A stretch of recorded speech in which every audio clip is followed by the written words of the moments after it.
पूर्ण योग सर्वोत्तम पुरुषोत्तम दर्शन अध्याय 15। प्रयत्न मार्ग से भक्ति भिन्न नहीं। आज एक अर्थ में हम गीता के छोर पर आ पहुँचे हैं। 15वें अध्याय में सब विचारों की परिपूर्णता हो गई है। 16वां और 17वां अध्याय परिशिष्ट रूप है। 18वां उपसंहार है।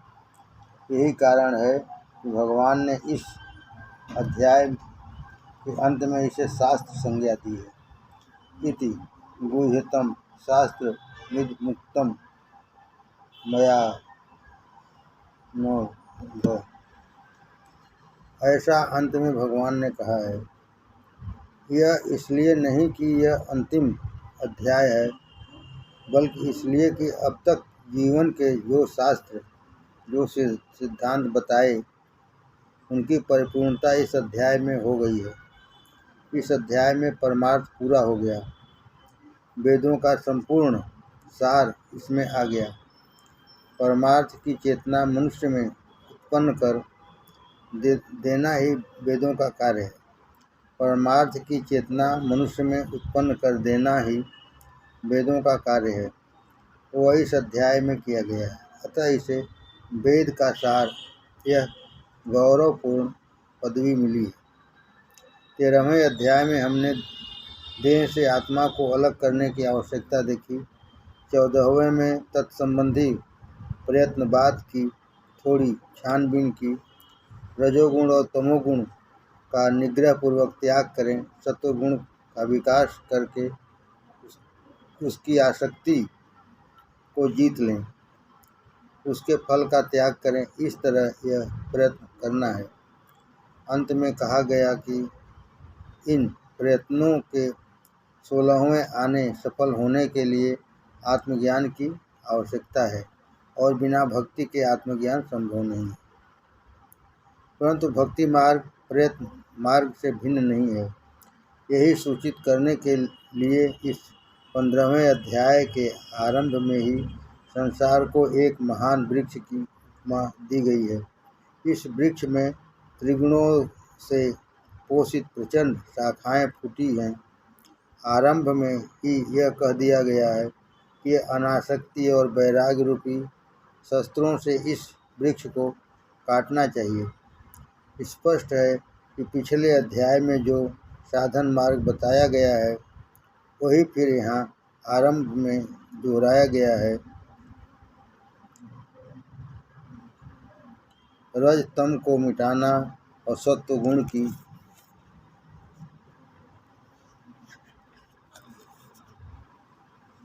पुष्टि द्वारा अपना विकास कर लेना है। एक काम विनाशक, दूसरा विधायक, दोनों को मिलाकर मार्ग एक ही होता है।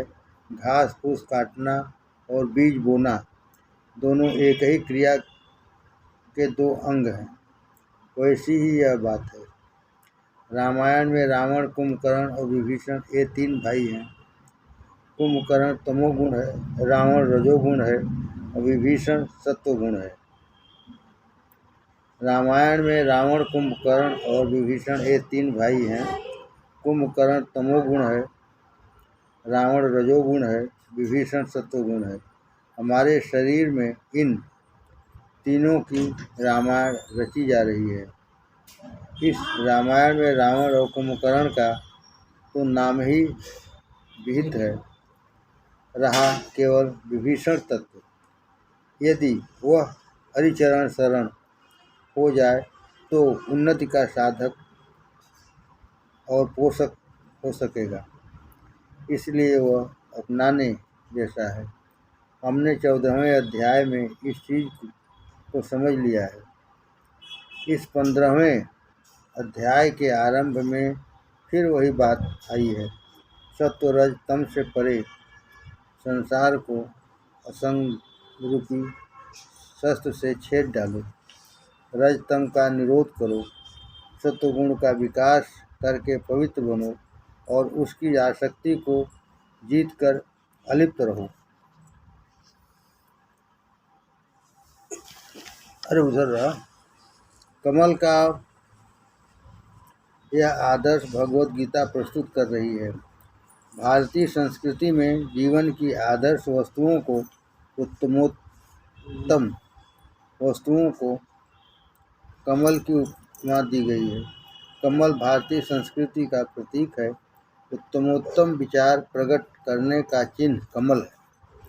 कमल स्वच्छ और पवित्र होकर भी अलिप्त रहता है।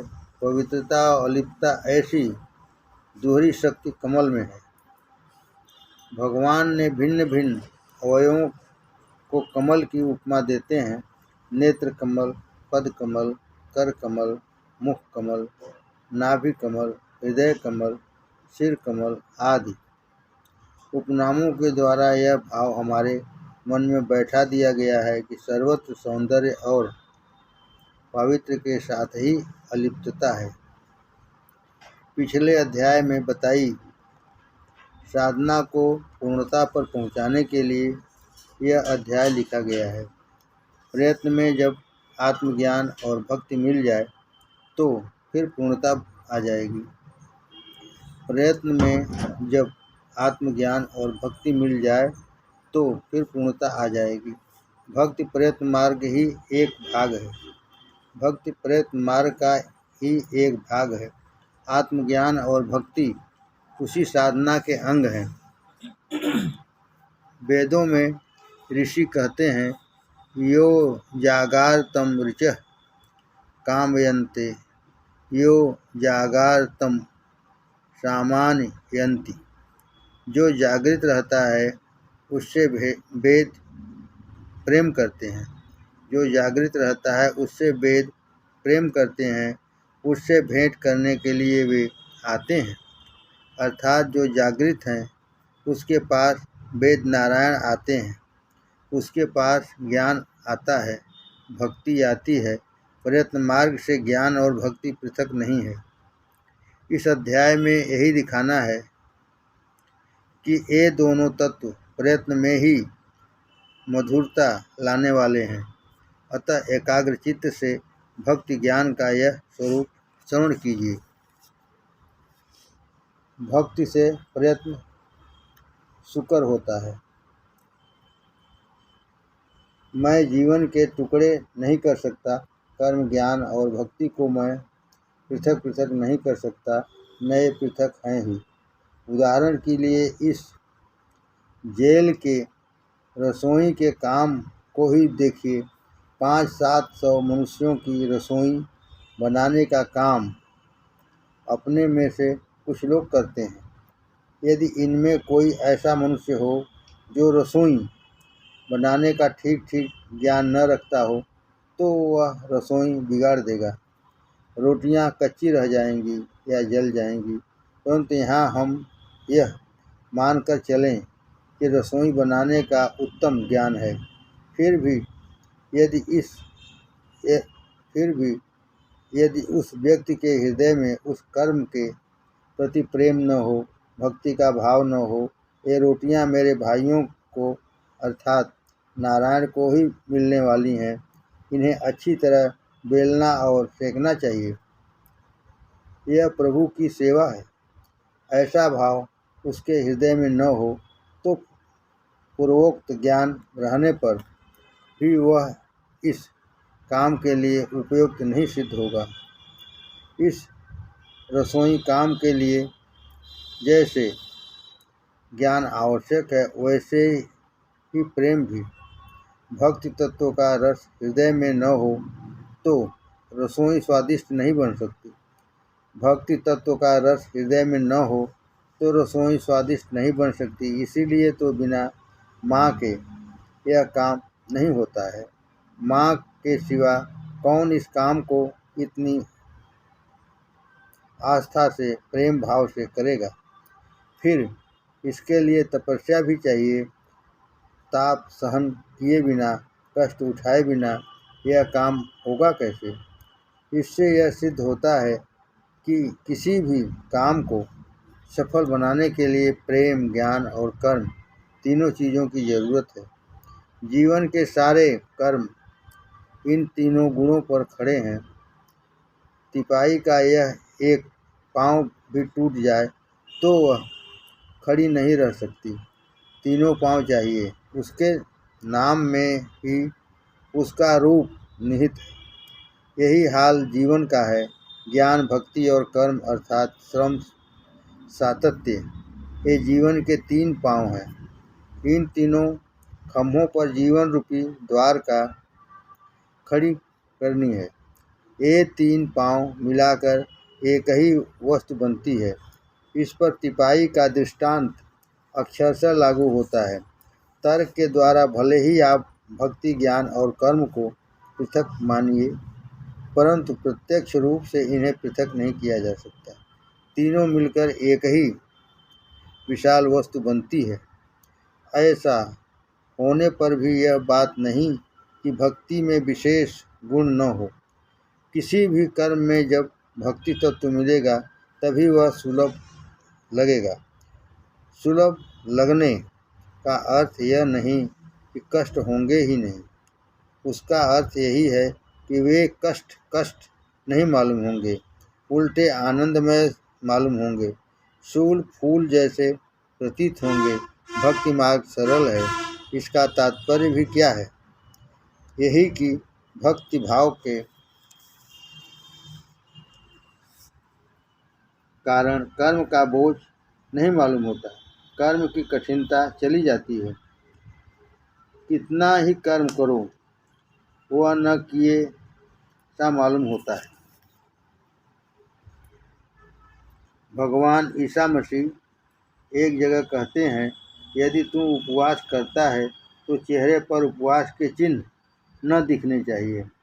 यदि तू उपवास करता है तो चेहरे पर उपवास के चिन्ह न दिखने चाहिए, बल्कि गालों पर सुगंधित पदार्थ लगे हों, ऐसा चेहरा प्रफुल्लित और आनंदित दिखना चाहिए। उपवास से कष्ट हो रहा है ऐसा न दिखना चाहिए। सारांश यह है, वृत्ति इतनी भक्तिमय हो कि कष्ट भूल जाए। हम कहते हैं न कि फलां बहादुर देशभक्त हंसते हंसते फांसी पर चढ़ गया। सुधन्वा तेल की कढ़ाई में हंस रहा था। मुंह से कृष्ण, विष्णु, हरि, गोविंद की ध्वनि निकल रही थी। इसका इतना ही अर्थ है कि अपार कष्ट आ पड़ने पर भी भक्ति के प्रभाव से वे कुछ भी न मालूम हुए। पानी पर पड़ी हुई नाव को धकेलना कठिन नहीं है, परंतु यदि उसी को धरती पर चट्टानों पर से खींचकर ले आना हो तो कितनी मेहनत पड़ेगी। नाव के नीचे यदि पानी होगा तो वह सहज ही तर जाएंगे। इसी तरह हमारी जीवन नौका के नीचे यदि भक्ति रूपी पानी होगा तो वह आनंद से खेई जा सकेगी। परंतु यदि जीवन शुष्क होगा, रास्ते में रेत पड़ी होगी, कंकड़ पत्थर होंगे, खाई खड्ड होंगे, तो इस नौका को खींचकर ले जाना बड़ा कठिन काम हो जाएगा। भक्ति तत्व हमारी जीवन नौका को पानी की तरह सुलभता प्राप्त करा देता है। भक्ति मार्ग से साधना में सुलभता आ जाती है, परंतु आत्मज्ञान के बिना सदा के लिए त्रिगुणों से उस पार जाने की आशा नहीं। तो फिर आत्मज्ञान के लिए साधन क्या है? यही कि सत्य सातत्य से सत्व गुण को आत्मसात करके उसका अहंकार और भक्ति के द्वारा उसके फल की आसक्ति जीतने का प्रयत्न। इस साधना के द्वारा सतत अखंड प्रयत्न करते हुए एक दिन आत्मदर्शन हो जाएगा। सत्य तो फिर आत्मज्ञान के लिए साधन क्या? यही कि सत्य सातत्य से सत्व गुण को आत्मसात करके उसका अहंकार और भक्ति के द्वारा उसके फल की आसक्ति जीतने का प्रयत्न। इस साधना के द्वारा सतत अखंड प्रयत्न करते हुए एक दिन आत्मदर्शन हो जाएगा। तब तक हमारे प्रयत्न का अंत नहीं आ सकता। यह परम पुरुषार्थ की बात है। आत्मदर्शन कोई हंसी खेल नहीं है। रास्ता चलते यूं ही आत्मदर्शन हो जाएगा, ऐसा नहीं है। उसके लिए सतत प्रयत्न की धारा बहानी होगी। परमार्थ मार्ग में शर्त ही यह है कि मैं निराशा को तिलमात्र जगह न दूं, क्षण भर भी मैं निराश होकर न बैठूं। इसके सिवा परमार्थ का दूसरा साधन नहीं है। कभी कभी साधक थक जाता है और कहने लगता है, तू कारण तप संयम क्रिया कहो कहाँ लो कीजिए। भगवान, मैं तुम्हारे लिए कहाँ तक तप करता रहूं, परंतु यह कहना गौण है। तप और संयम का हम इतना अभ्यास कर लें कि वे हमारा स्वभाव ही बन जाए। कहाँ तक साधन करते रहें, यह भाषा भक्ति मार्ग में शोभा नहीं देती। भक्ति कभी भी अधीर भाव, निराशा भाव पैदा नहीं होने देती। जो उबने जैसी कोई बात उसमें न होनी चाहिए। जी उबने जैसी कोई बात उसमें नहीं होना चाहिए। भक्ति में उत्तरोत्तर उल्लास और उत्साह मालूम होता रहे, इसके लिए बहुत सुंदर विचार इस अध्याय में बताया गया है। सेवा की त्रिपुटी, सेव्य सेवक सेवा साधन। इस विश्व में हमें अनंत वस्तुएं दिखाई देती हैं। इनके तीन भाग करें। जब कोई भक्त सुबह उठता है तो तीन ही चीज़ें उसकी आंखों के सामने आती हैं। पहले उसका ध्यान भगवान की तरफ जाता है, तब वह उनकी पूजा की तैयारी करता है। मैं सेवक भक्त व सेव्य भगवान स्वामी, ये दो चीज़ें उसके पास सदैव तैयार रहती हैं। अब रही बाकी सृष्टि, सो वह है उसकी पूजा का साधन। फूल, गंध, धूप, दीप, इनके लिए वह सारी सृष्टि है। तीन ही चीज़ें, सेवक भक्त सेव्य परमात्मा और सेवा साधन के रूप में यह सृष्टि। यही शिक्षा इस अध्याय में दी गई है। परंतु जो सेवक किसी एक मूर्ति की पूजा करता है, उसे सृष्टि के सब पदार्थ पूजा के साधन नहीं मालूम होते। परंतु जो सेवक किसी एक मूर्ति की पूजा करता है, उसे सृष्टि के सब पदार्थ पूजा के साधन नहीं मालूम होते। वह बगीचे से 4 फूल तोड़ कर लाता है, कहीं से अगरबत्ती ले आता है, कुछ नैवेद्य चढ़ाता है, यह चुनकर छाँट कर ही चीज़ें लेना चाहता है।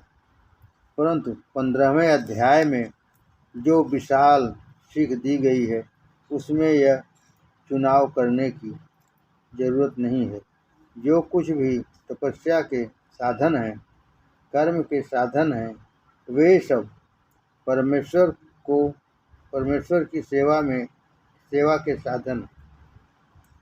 जो कुछ भी तपस्या के साधन हैं, कर्म के साधन हैं, वे सब परमेश्वर की सेवा के साधन हैं।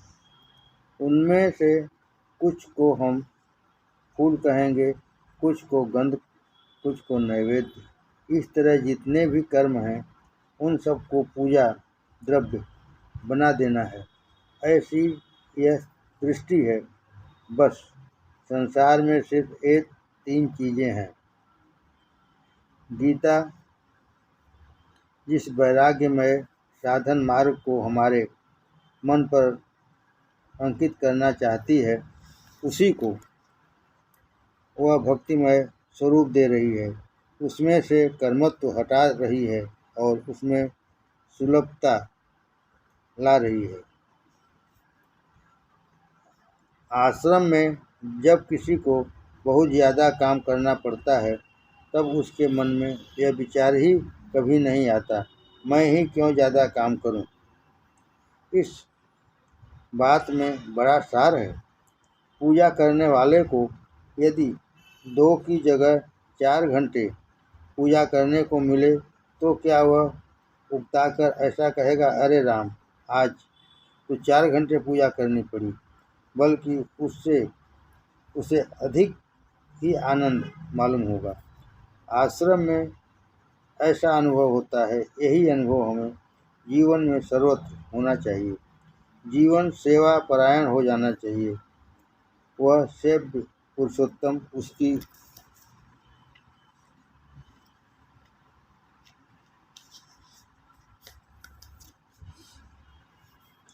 सेवा के लिए सदैव तत्पर मैं अक्षर पुरुष हूँ।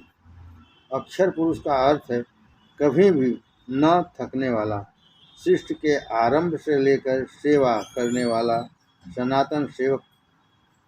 जैसे हनुमान राम के सामने सदैव हाथ जोड़कर खड़े ही हैं,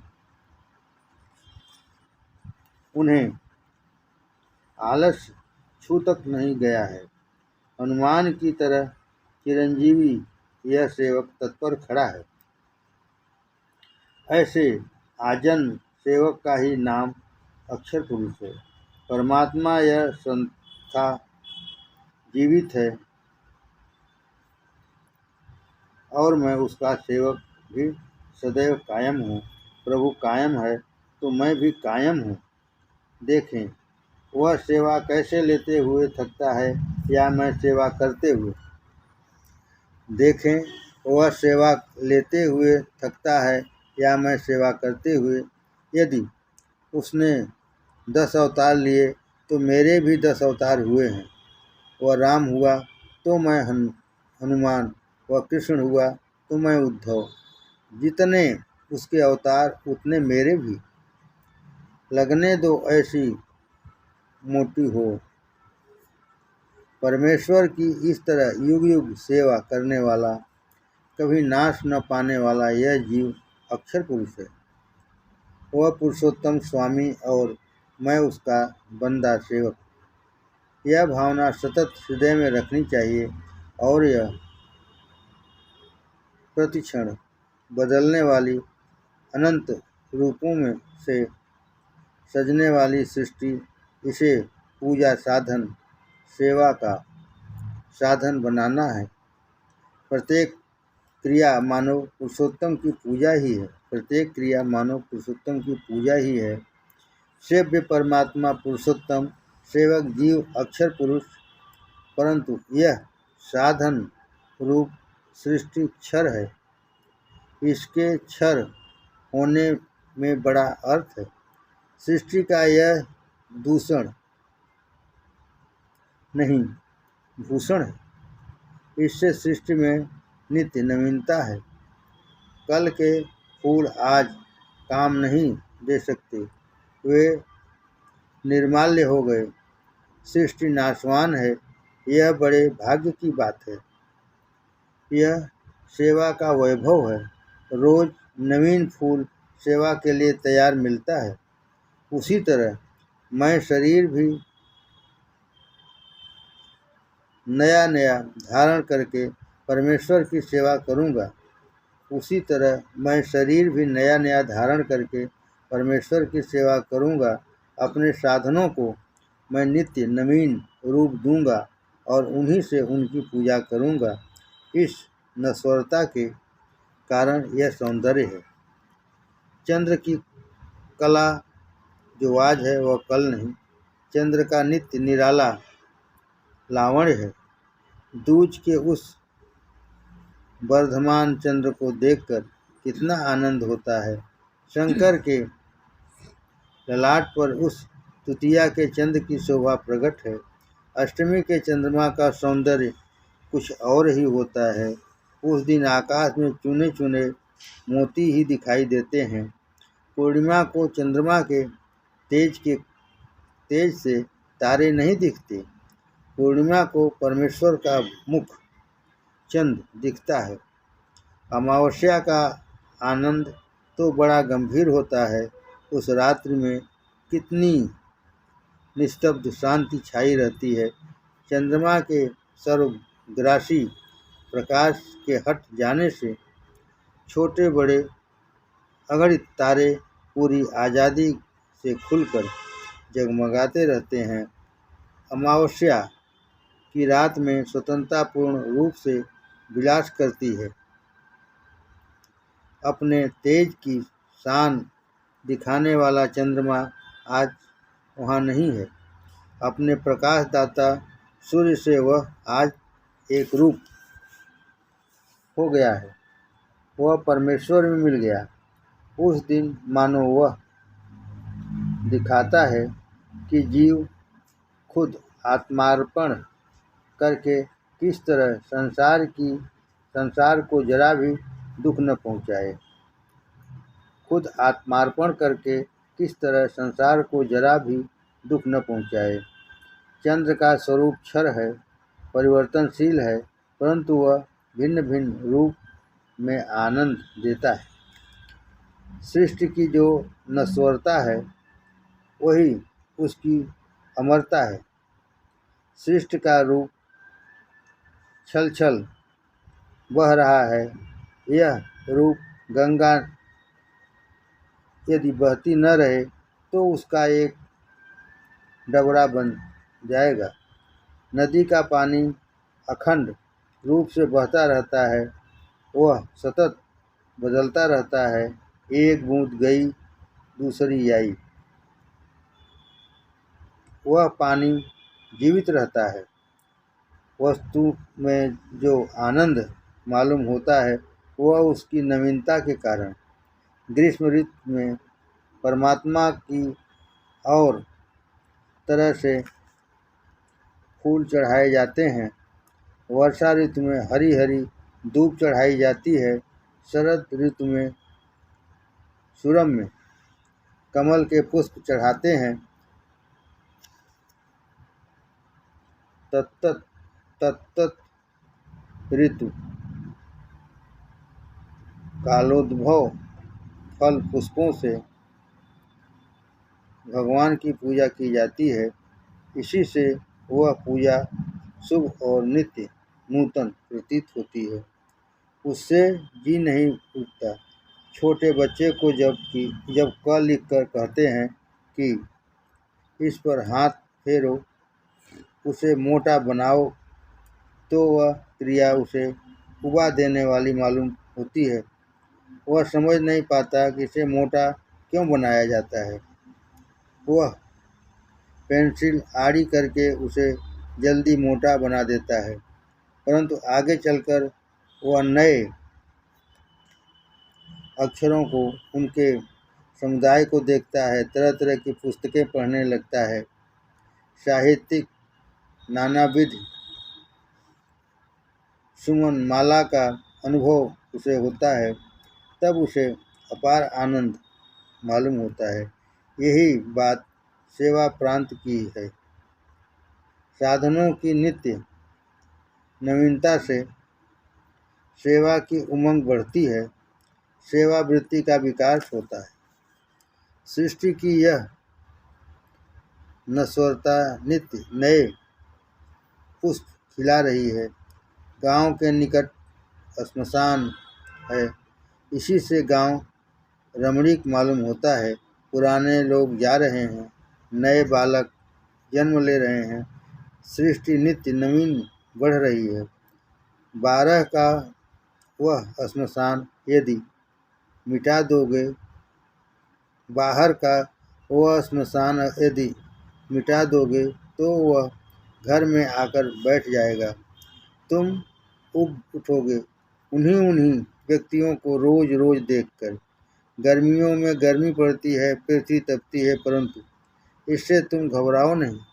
यह रूप बदल जाएगा। वर्षा का सुख लेने के लिए यह तपन आवश्यक है। यदि जमीन खूब तपी न होगी तो पानी बरसते ही कीचड़ हो जाएगा। फिर तृण धान्य उसमें नहीं खिल पाएंगे। मैं एक बार गर्मियों में घूम रहा था। सिर तप रहा था, बड़ा आनंद आ रहा था। एक मित्र ने मुझसे कहा, सिर गर्म हो जाएगा तो तकलीफ होगी। मैंने कहा, नीचे जमीन भी तो तप रही है। इस मिट्टी के पुतले को भी जरा तपने दो। सिर तपा हुआ हो, उस पर पानी की फुहारें पड़ने लगे तो कितना आनंद होता है। परंतु जो गर्मियों में तपता नहीं, वह पानी बरसने पर भी अपनी पुस्तक में सिर घुसाकर बैठा रहेगा, अपने कमरे में उस कब्र में ही घुसा रहेगा। बाहर के इस विशाल अभिषेक पात्र के नीचे खड़ा रहकर आनंद से नाचेगा नहीं, परंतु हमारे वे महर्षि मनु बड़े रसिक और सृष्टि प्रेमी थे। वे स्मृति में लिखते हैं, जब पानी बरसने लगे तो छुट्टी कर दो, जब वर्षा हो रही हो तो क्या आश्रम में बैठे पाठ बोलते रहें। वर्षा में तो नाचना गाना चाहिए। सृष्टि से एकरूपता स्थापित करनी चाहिए। वर्षा में पृथ्वी और आकाश एक दूसरे से मिलते हैं। यह भव्य दृश्य कितना आनंददायी होता है, यह सृष्टि स्वयं हमें शिक्षा दे रही है। सारांश: सृष्टि की क्षरता नश्वरता का अर्थ है साधनों की नवीनता। इस तरह यह नव प्रसवास साधन दात्री सृष्टि कमर कसकर सेवा के लिए खड़ा सनातन सेवक, और यह सेव्य परमात्मा। अब चलने दो खेल। वह परम पुरुषोत्तम नए नए विचित्र सेवा साधन देकर मुझसे प्रेम पूर्वक सेवा ले रहा है। नाना प्रकार के साधन देकर वह मुझे खिला रहा है, मुझसे तरह तरह के प्रयोग करा रहा है। यदि हमें जीवन में ऐसी दृष्टि आ जाए तो कितना आनंद मिले।